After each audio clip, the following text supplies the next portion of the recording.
Көпчүлүк адамдар дайыма эстей беришет. Же болбосо ошол бир жерде кечке эстеп отуруп, жакшы иш кыла албай, кыйналып кетишет, же сабак окуй албай, же болбосо лекция жазганда өтө кыйналып калышат.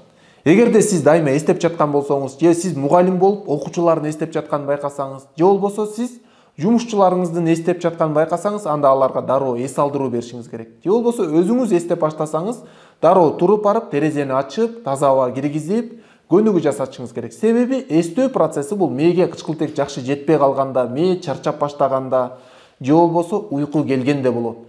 Бул абал менен күрөшүү, көнүгүү жасоо, таза аба менен дем алуу, же болбосо сейилдеп басуу. Сыртка чыгып 10-15 мүнөткө дагы сейилдеп келе турган болсоңуз, сиз ишиңизди көңүлдүү жана сапаттуу уланта аласыз. Мунун натыйжасында ишиңиз да жакшы бүтөт, тез арада көптөгөн иштерди бүтүрө аласыз. Ал эми эстеп отура бере турган болсоңуз, аз ишти бүтүрөсүз дагы, көпкө чейин кыйналып чарчап, мээңиз дагы да чарчай берет. Ошондуктан эстеген маалда дароо эс алып, дароо таза аба менен дем алышыңыздар керек.